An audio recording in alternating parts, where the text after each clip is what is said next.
Hi folks, I just wanted to do a really quick video about things that have happened in 2022 that you should be aware of as business and economics students.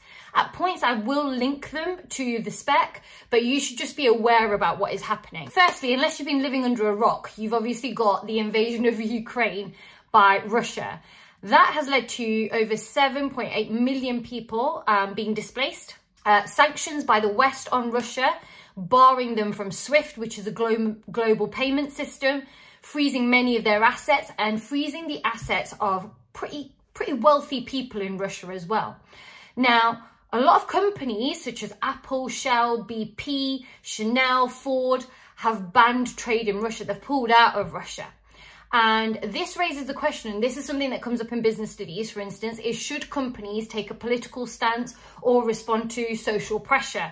Are they social organisations? Are they political? They're not political organisations, obviously, but should they take that stance? And this would be a great example where some companies have decided to take that stance and condemn Russia for their actions. Just so you know that Putin has cut off oil supplies, which Western countries have been trying to secure via other means. Now, one of those providers of energy has been Qatar. And Qatar, as you know, had a lot of controversy around its human rights, etc. During the World Cup. So it's quite interesting to see how that relationship will develop in 2023. The prices of wheat, cooking oil and other essentials has shot up as a result of the war because it has disrupted exports, and Ukraine is a massive exporter of food to Europe. In the UK, we've seen 2 monarchs, we've seen 3 prime ministers, and all of those changes have led to uncertainty, which we can see in the stock market. The stock market hasn't performed like this in a negative way since the 1970s, I would say. And I'm going to do a separate video on just the stock market, share prices of a couple of companies that you can use as examples, so please watch out for that. Inflation. Again, it's causing a massive problem. In the UK, it's hit 11%. In America, it's gone into double digits, as well as most of Europe, okay? We've seen interest rates rise. In the UK, they've been the highest since the 1980s, okay? We've not had such high interest rates. At the moment, at the time of making this video, it's at 3.5%.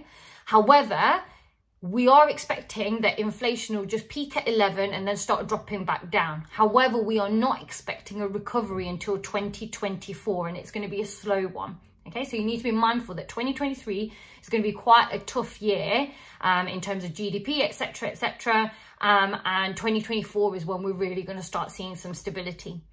A key contributor to the 2023 economic contraction is the sharp fall in household spending as energy prices increase, as food prices go up. We've seen a fall in real wages. We've obviously seen a lot of the strikes taking place for people asking for those higher wages to keep up with those higher living costs. Frozen income tax allowances, higher mortgage payments. These are all things that you should be mindful of. And therefore, exports have fallen, but they've been outstripped by imports falling for the UK. Obviously, people aren't shopping as much. Their purchasing power has decreased. I'm just going to show you a quick slide about what's happening to interest rates. You see GDP on the right-hand side, GDP growth on the right-hand side, and on the left-hand side, you can see interest rates. Elon Musk, you know, again, you must be living under a rock if you haven't noted that he became the CEO of Twitter. Again, I'm going to do a separate video on Elon Musk and Twitter because we need to really look at that, especially if you're a business studies student. It's really interesting. It brings up a lot of the topics that we discuss. However, just to give you some highlights, he became the CEO of Twitter in 2022. He sacked the entire board and half the staff upon his arrival. He has tried to weaken the guidelines of what can and can't be said because he is claiming that he's a proponent of free speech. But what that means is less people are advertising with the company because they don't know what their advert is going to come up next to, like what kind of content. If people are allowed to say whatever they want, then who knows what your advert might appear next to, okay? Tesla's stock as a result has significantly gone down, and that's because people are worried that his attention is not going to be focused on Tesla anymore. It's going to be split. Now, this raises a question in business studies, again, around diversification and if it's a good idea. He then he's now no longer the richest man.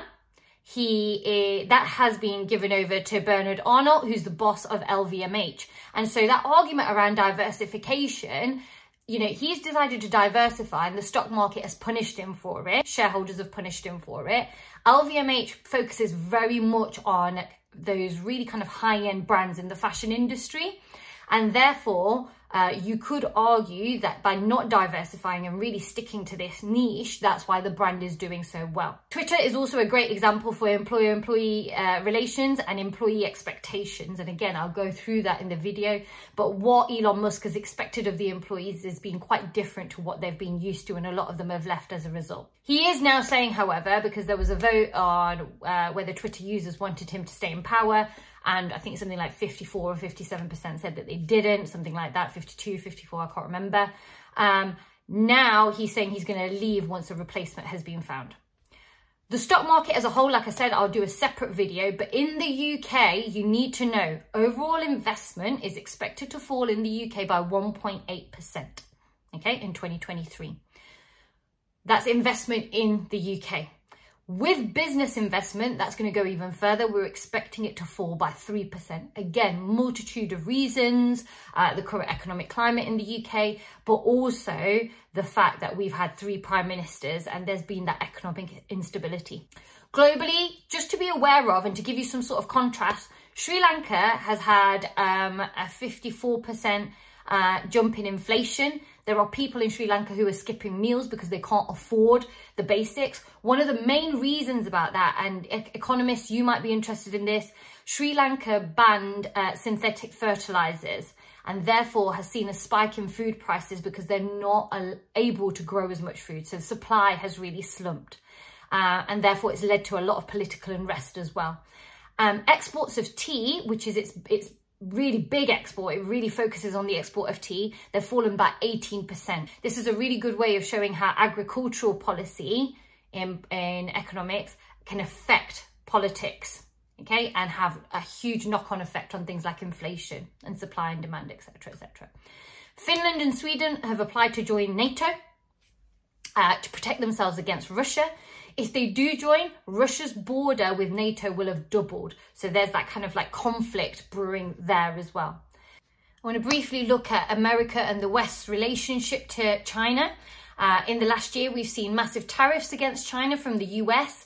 The US has limited exports of technological equipment, saying that it's a matter of national security. We've seen from the US a ban on imports from Xinjiang, where there's been reports of forced labour, okay?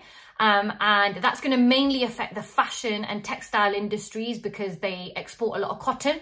And therefore, what's interesting is that the UK hasn't taken a similar stance, and there's been a lot of pressure on the UK to take that stance against China and against that stance, take a stance against human rights violations. What's interesting is in 2023, because of rising levels of inflation, are politicians going to go back on that because they're getting cheap goods? And that's something to be mindful of. Will the UK take a similar stance to the US, or will it actually go the other way around where the US eases off on China's imports because we need those cheaper goods to suppress prices? There's been a drought in the Horn of Africa, so there's been more than 80 million people pushed into hunger as a result of that. Now, just so you know, why should you care about that? Africa has some of the quickest kind of growing economies. They obviously export a lot, and therefore all of that has an impact on inflation as well. And if Africa struggles, then eventually that has a knock-on impact on the global economy and individual economies as well. Ethiopia is another one. It's got the fastest growing economy in Africa. It's got the second largest population. It's got quite a young population. And we're hoping that we're starting to see the ends of a civil war there. It's a huge exporter of coffee. So again, if those exports aren't able to be traded, it has a knock-on effect on supply and then demand. So you can bring that in as well. It'll also be interesting to see what their response is to COVID going forward. And be able to compare the responses of different countries in Africa. You need to be mindful the global population hit 8 billion in 2022. And it's really easy to then assume that that means that, you know, that's kind of equal across the globe. It's not. More than half of the projected increase in the global population up until 2050 is expected from 8 countries, and I've listed those. However, you need to write about this intelligently if you are talking about population growth. The global population is actually growing at the slowest rate it ever has done since 1950. So actually in the majority of countries, it's slowing down. I'm also going to do a separate video on the UK census, and I'll be able to highlight some things around UK's population around that. So please watch out for that. Finally, mergers and acquisitions you need to be mindful of in 2022. Microsoft's acquisition of Activision Blizzard, worth over $68 billion. Activision Blizzard has franchises like Call of Duty, Candy Crush, Warcraft, these kind of games that you've heard of, and it really shows that commitment of Microsoft wanting to go into the gaming market. Elon Musk's acquisition of Twitter, worth $44 billion, which, like I said, I'm going to do a separate video on, but I've mentioned earlier. Oracle's acquisition of Cerner, which was just over $28 billion. Now, Oracle is the second largest software company in the world. Cerner has a lot of information and deals with kind of technology in the health market. So it's showing that Oracle is taking the health sector quite seriously. Okay, so that's something you need to be mindful of. Prologis and Duke Realty. If you want to use an example of economies of scale, for instance, Prologis and Duke Realty, an acquisition worth $26 billion, they're both logistic companies and they're going to benefit a lot from economies of scale. Just the amount of land that they own, the amount of warehouses, vehicles, etc., they should be really successful as a result of that. Okay. So I'm going to wrap it up there. These are some of the things that you need to be mindful of. You can use them in different parts of the business and economic spec.